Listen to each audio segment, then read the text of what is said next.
Boa tarde, irmãos. Shalom Aleichem. Que a paz esteja convosco. Bruhim Rabaim Beshem Yeshua. Seja bem-vindo em nome do Senhor Jesus. Agora são 15 horas.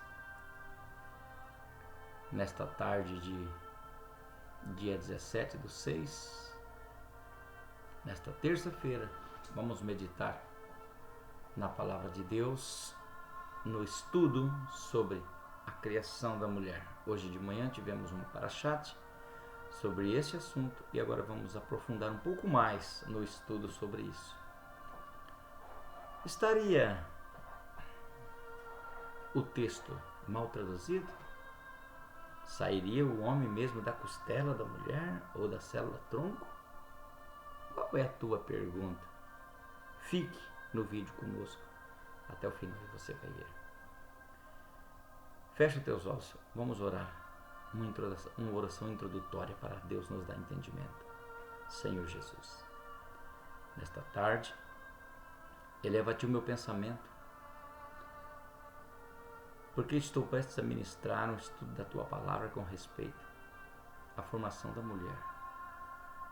Senhor, que o teu Espírito Santo testifique com o Espírito que está em mim, com o meu Espírito, que somos filhos, que entendemos e compreendemos a tua palavra, para que possamos expressar Romanos 12 ao mundo. Senhor, convém que eu diminua, que o Senhor cresça e apareça o teu Espírito Santo ministrando. Prepara o coração e a mente de cada vida para ouvir e entender e compreender. Desarma cada um, para que a tua mensagem penetre na vida, no coração e na mente. Meu Deus, que essa possa absorver tudo e segurar o que é bom, e o que não é bom para outros será bom.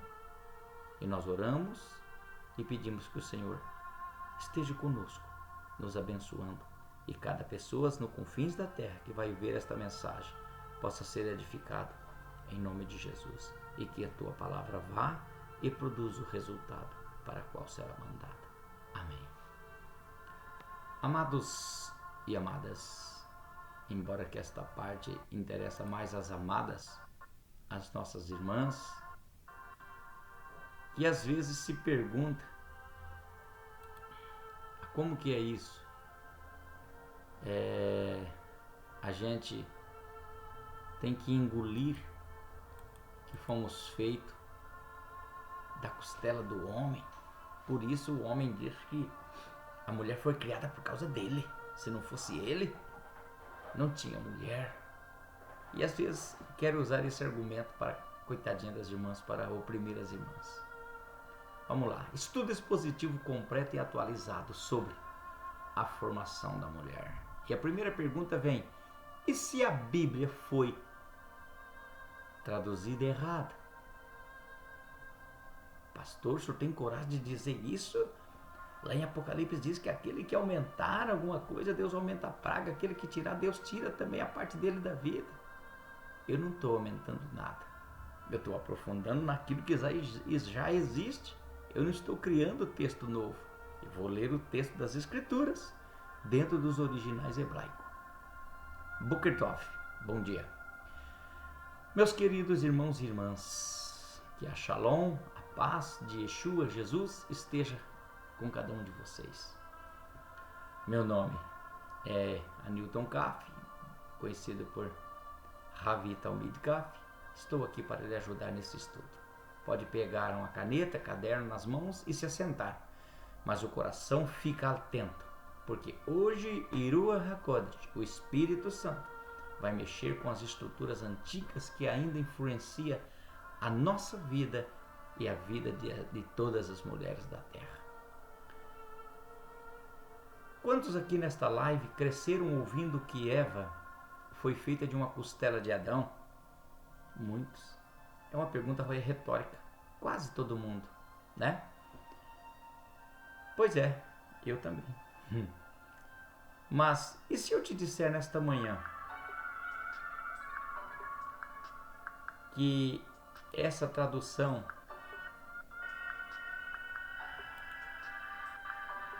ela foi mal traduzida? Se eu disser que essa tradução ela foi traduzida de uma maneira diferente para dar sentido ao que eles queriam dizer. Prova isso para nós, então. Se eu te disser nesta manhã que essa tradução pode ter mudado completamente o que Deus quis dizer sobre o homem e a mulher? Calma que hoje nós vamos mergulhar no texto original, sem tirar uma única palavra. Vamos ler, analisar, orar e confrontar juntos. E para cada palavra-chave, eu vou te mostrar o hebraico, a transliteração. E quando aparecer o aramaico ou o grego, nós vamos também dizer o significado. Vamos começar? Mas antes, por favor, se inscreva no canal, deixe seu like, compartilhe e deixe seu comentário se gostou ou não. E continue nos ajudando a propagar a palavra de Elohim. Tenho visto que nós temos muitas visualizações no canal e poucas pessoas inscritas. Muitos olham o canal, observam, mas não se inscreve. E nós precisamos para que o Evangelho seja propagado. Capítulo 1. A discussão apresentada gira em torno da palavra hebraica Selah. Essa palavra aparece em Gênesis 2, 21 e 22. Em hebraico, transliterado, Gênesis 2, 21 é Vaipel Adonai Elohim Tardema al Hadan Vaisha Vaikha Ahatat Mitzelah Otav Vaishkor Basar Tachtena, que quer dizer: e o Senhor Deus fez cair um sono profundo sobre Adão e ele adormeceu. Então tomou uma das suas tislaot e fechou a carne em seu lugar. A questão principal é: o que significa tselah? Nos léxicos hebraicos, ela pode significar lado, franco lateral, compartimento lateral, costado. Em alguns contextos pode ser entendida como costela. Portanto, a discussão não é se a palavra pode significar lado. Ela realmente pode. A questão é se em Gênesis o autor pretendia comunicar um lado completo ou parte lateral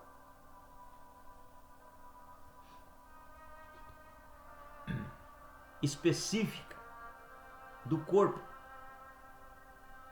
Então vamos analisar. Você já parou para pensar que talvez a Bíblia não diga o que te ensinaram, que realmente ela quer dizer?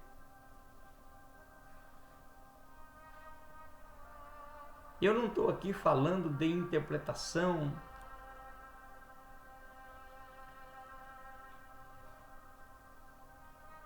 Eu estou aqui falando de tradução. E literalmente eu vou falar com você, irmão e irmã, sobre uma palavra.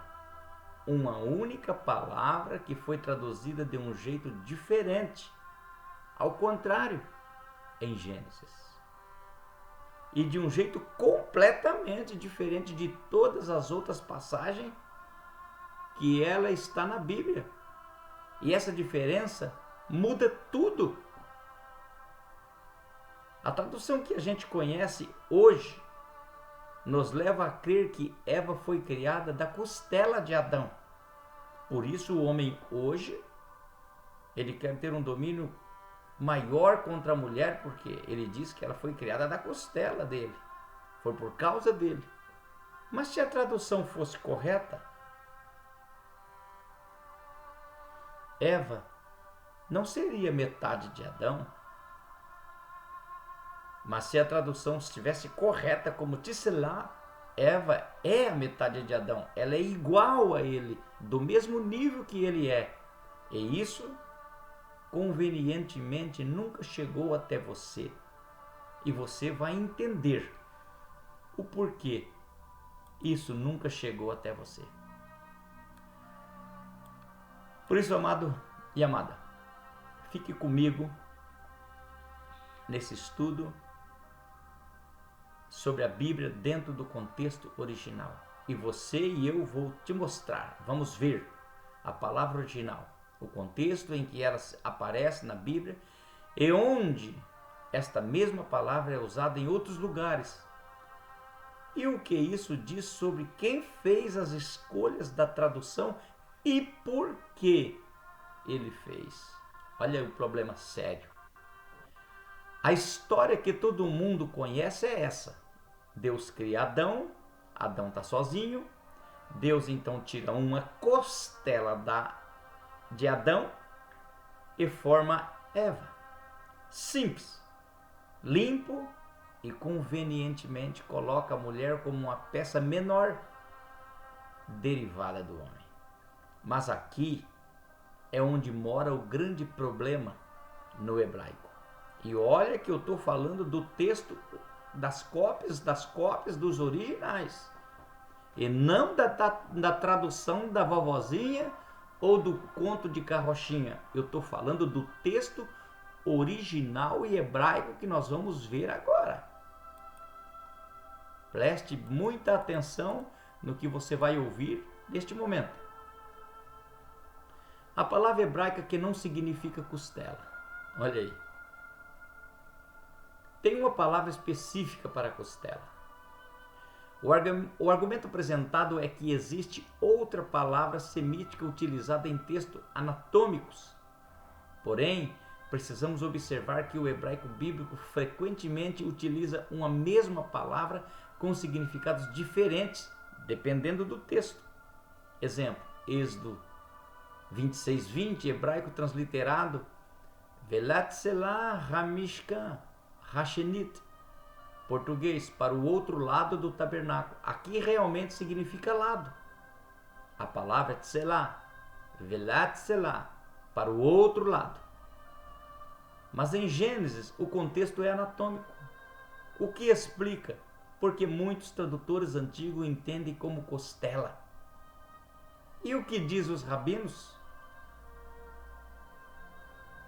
Qual é o que eles falam no Talmud babilônico, Berashot, na página 61a, apresenta uma discussão interessante. Alguns rabinos entendiam que o primeiro homem possuía dois lados ou duas faces.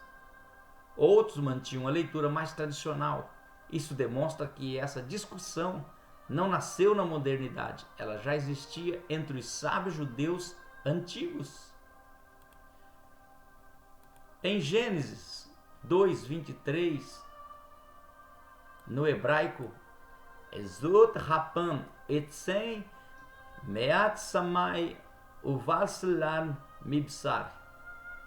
Essa agora é osso dos meus ossos e carne da minha carne. Zot Rapam Etzen Meat Samai Uvasal Mitbasar ou Midbasar. Essa agora é osso dos meus ossos e carne da minha carne. Observe. Então, Adão não enfatiza inferioridade. Ele enfatiza identidade. Ele se identifica com a outra parte. Ele conhece nela alguém da mesma sua natureza, igual a ele. Essa é uma das razões pelas quais muitos estudiosos entendem que o objetivo do texto não é estabelecer hierarquia, mas unidade. Tem uma palavra específica para isso. Tem uma palavra específica para a costela. E essa palavra é Alá. A mesma palavra que aparece em aramaico em Daniel 7, onde o texto ele descreve um urso com 3 costelas na boca. Ele fala 3 alá na boca, osso de costela, palavra técnica anatômica exata. Então, se o autor de Gênesis quisesse dizer costela, ele tinha usado a palavra certa, alá. Não acha? O que você me diz? É aqui onde as coisas ficam interessantes para nós. Vamos resolver esse mistério? Por quê? 41 vezes na Bíblia. Em todas essas vezes, absolutamente todos os textos, ela é traduzida como lado ou metade, igual de uma estrutura. Em Êxodo 37, quando os construtores descrevem a Arca da Aliança, a arca tem 2 lados. A arca tem 2 tselá. 2 tselá separados, 2 metades iguais.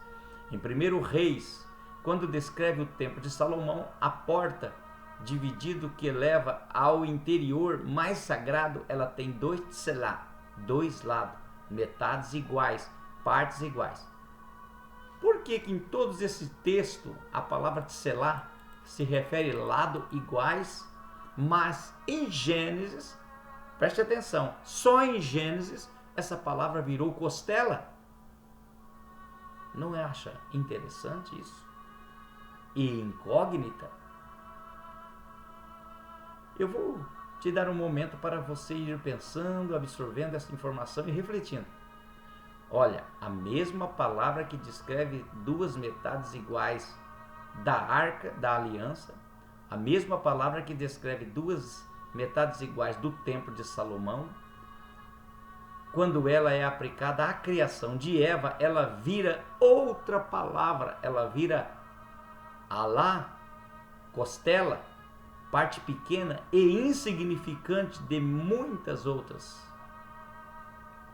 É aí você precisa se perguntar e fazer uma pergunta sincera para você mesmo. O que acontece quando você traduz a metade de Adão como costela de Adão? Isso muda tudo. Isso traz uma mulher formada da metade de um homem. Ela é igual para ele.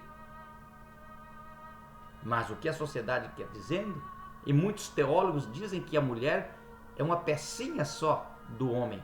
Não, ela é tselá, ela é o outro lado do homem. Agora, uma mulher formada de uma costela, de um fragmento quase que irrelevante no corpo, porque tem outras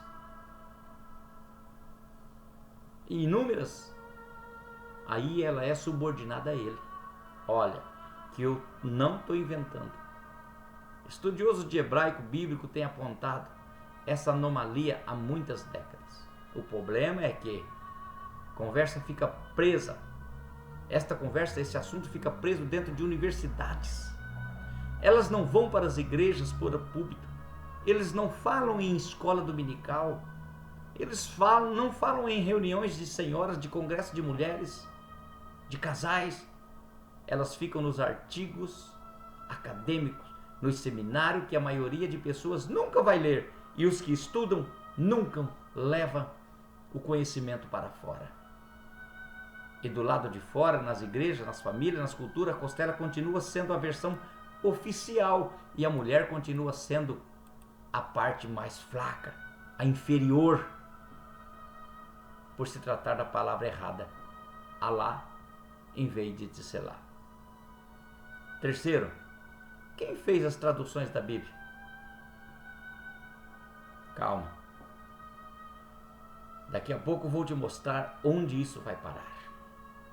Mas antes eu preciso que você entenda o texto de quem fez essas traduções. As traduções mais antigas, mais influentes da Bíblia para o Ocidente foram feitas em 2 momentos especiais. A primeira foi a chamada Septuaginta, a versão dos 70, que é a tradução do hebraico para o grego. Ela foi feita por volta do século II, antes da Era Comum, 200 anos depois de Cristo. Ou 200 anos antes de entrarmos nessa nova era. Depois veio a Vulgata Latina, Vulgata é a versão em latim. Essa versão ela foi feita por Jerônimo no final do século I da Era Comum. E ela se tornou uma base de toda a influência cristã durante mais de 1000 anos.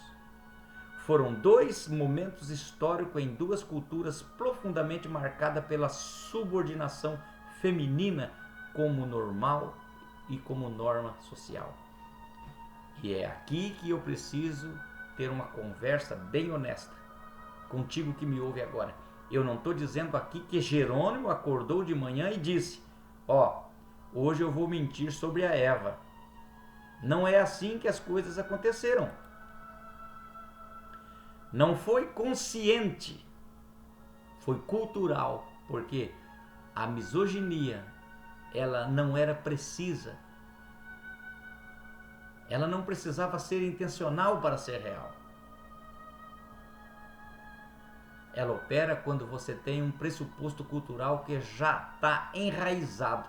Você nem percebe. E quando você encontra uma palavra com alguns sentidos possíveis, você no automático pega o sentido e confirma aquilo que você já acredita. É que nem hoje. Nós temos uma mentira falada a vida toda na Bíblia Sagrada e eu te provo. Vale mais uma alma salva do que o mundo inteiro perdido. Isso é uma mentira. Não existe isso nas Escrituras. O que Jesus diz é que há festa no céu quando um pecador se arrepende. E diz também a respeito da vida: o que adianta o homem granjear o mundo inteiro e perder a sua alma? É isso que diz. E a mentira, e quando nós vemos com a verdade confrontando isso, nós somos tidos como hereges, porque é a verdade que predomina. E é o que a maioria dos estudiosos chama de viés de confirmação. Você não está escolhendo mentir, você está escolhendo o que parece óbvio para você, que você ouviu a vida toda. Porque o seu contexto cultural onde você vive já decidiu o que é óbvio. O teu pastor, os membros da igreja onde você está, já decidiu o que é óbvio. É melhor dizer que vale mais uma alma salva do que o mundo inteiro perdido, para dar força que a pessoa tem que aceitar Jesus. Mas não precisa desses jargões, porque a palavra de Deus é suficientemente. E o resultado prático disso, o que acontece? Acabamos comendo coisas que não sabemos se realmente é ou não o alimento correto para a nossa alma.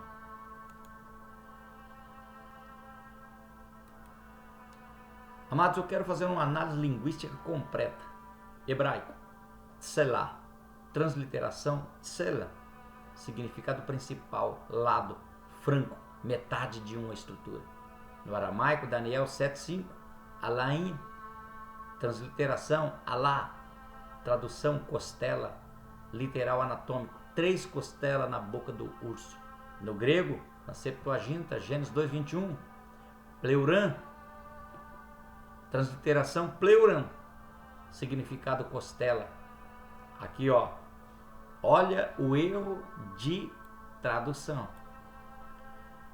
Enquanto que tselá no hebraico é lado, outra metade da estrutura, no aramaico, em Daniel 7:5, a palavra é alá ou alá, que quer dizer costela, 3 costelas na boca do urso. No grego, a Septuaginta já misturaram os dois. Usaram a palavra pleuran para significar costela ou lado. Exemplo comparativo, como no texto original, Êxodo 37, 3 e 5, os lados tselá da Arca da Aliança, 2 metades iguais. 1 Reis 6, 5, 8, os lados tselá do Templo de Salomão. Ezequiel 41, os lados tselá, Templo da Visão. Conclusão dessa sessão. A palavra tselá aparece 41 vezes. Em todas as outras passagens significa lado ou metade. Só em Gênesis 2, 21, ela é trocada por Alá ou Ala para dar sentido que a mulher saiu do homem e ela é menor que o homem. E com isso hoje, os homens, a maioria, tem usado desta palavra para dizer que ele é maior do que ela, que ele tem autoridade total sobre ela. Mas o que a Bíblia diz é que a mulher é a metade do homem. O detalhe esquecido que destrói a hierarquia. Então vamos ao texto de Gênesis 2, 21, 22. No hebraico original o texto diz que Deus fez Adão dormir, tirou uma tselá dele e fechou a carne no lugar. E da tselá que tirou de Adão formou a mulher. Se você traduzir como lado ou metade, que é como essa palavra é usada em 40 outros textos bíblicos, a cena muda completamente. Não é porque Deus tirou uma costela de dentro da caixa torácica de Adão, é que Deus separou Adão ao meio. Tomou uma metade dele, dessa metade formou a mulher. Como que Deus vai tirar a metade de Adão tirando uma costela? O que significa que Adão, antes da separação, era um ser conjunto, possivelmente um andrógeno contendo os dois. Quando Deus fez o homem, ele diz que ele fez o homem e diz macho e fêmea os criou. Ele não diz e fez Deus o homem e a mulher. Ele diz e fez Deus o homem, o humano. Macho e fêmea os criou. Um andrógeno. E essa separação criou dois seres iguais, dois lados de um mesmo original. E isso não é interpretado como criativa coisa da minha cabeça. Essa é uma leitura documentada em fontes judaicas clássicas, o Midrash, na tradição rabínica, e muito antes de existir o feminismo, muito antes de existir pautas das minorias, muito antes de aparecer as feministas. Um grande teólogo rabino, Rashi, o comentarista bíblico mais influente do judaísmo, discutiu essa possibilidade já no século X. No Talmud da Babilônia, em Berhot, menciona a possibilidade de que o ser original fosse os dois lados, dois rostos. Em o hebraico de Gênesis 2, 21, 22, transliterado é Vaikach Ahat Metzelá Otav, e tomou uma de suas tselá, metade, uma de suas metade, tselá, e não costela. Amados, é impressionante. Às vezes você leva um choque quando depara com algo assim. Mas nós estamos aqui para anunciar a palavra, a verdade, aquilo que às vezes as universidades teológicas escondem. Como nós falamos de Jerônimo, ele não traduziu errado porque quis, mas era o convívio, já vinha desde de Gênesis.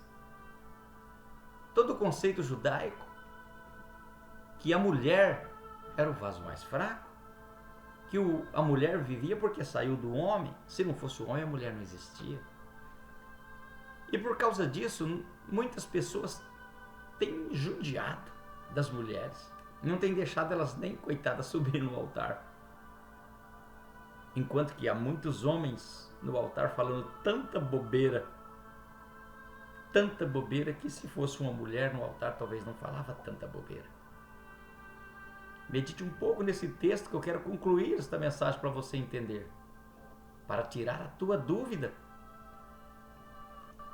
Concluindo e aplicando em nós, hoje nós vimos que uma única palavra traduzida de forma diferente pode mudar uma visão inteira sobre o homem e sobre a mulher. É ou não é? Mas Deus, através da ciência, da geopolítica, ele tem tentado voltar a mulher no estado dela de volta, tentando deixar igual o homem e a mulher. É claro que fisicamente o homem e a mulher não é igual. O resto é tudo igual. A mulher pensa melhor que o homem tem mais força do que a mulher. O homem trabalha com a cabeça, O homem trabalha com a força, melhor dizendo, a mulher trabalha com a cabeça, o psicológico. Deus, quando tira metade de Adão, ele tira o sentimental e deixa em Adão o racional. Nós homens julgamos as coisas pelo que nós vimos. Se um filho nosso faz coisa errada, não passamos a mão na cabeça. A mulher já observa a situação com o coração, com o sentimento. E às vezes ela precisa repreender, mas ela passa a mão repreendendo sobre o filho. O homem já vai na lambada, a mulher vai na conversa. Ah, mas eu não sou assim. Exceção. Deus não criou hierarquia de valor na criação. Ele criou dois seres iguais. Porque um não vive sem o outro. E quando junta os dois, nasce o amor. E do amor vem a herança de Deus, que é os nossos filhos. Oh, aleluia, você que está recebendo esta palavra. Deus não criou hierarquia de valor na criação. Ele criou dois seres iguais, feitos da mesma essência, para andarem junto como parceiros. Quando traduzimos costela, estamos diminuindo a mulher. Quando traduzimos lado, metade, estamos restaurando a dignidade que Deus deu à mulher desde o princípio. Isso afeta casamentos, liderança na igreja e autoestima de muitas irmãs. Eu quero fazer com você um desafio nesta manhã, antes de encerrar esta live. Para você entender, leia Gênesis 2, do 18 ao 25, esta semana toda na Bíblia Sagrada. Procure uma versão mais antiga. Procure uma versão mais que se aproxima das cópias dos originais. E pergunte ao Espírito Santo: Senhor, o que tu realmente quiseste dizer sobre o homem e a mulher? Por que tanta hierarquia? Por que tanta censura para que a mulher não ministre, não seja pastora? Amado, muitos homens machistas falam tanto da mulher, mas se não fosse a mulher, não teria nossos filhos, não teria nossos netos. A mulher é metade do homem. E foi a melhor coisa que Deus fez para aquele que quer constituir uma vida, uma família. Mas o homem é o sacerdote do lar. A mulher é o levita no casamento. Que Deus te abençoe e te guarde. Tenha uma boa tarde, medite. Deixe seu comentário, deixe o seu like, se inscreva no canal e vamos ajudar a propagar sempre estudos como esse da Palavra de Deus.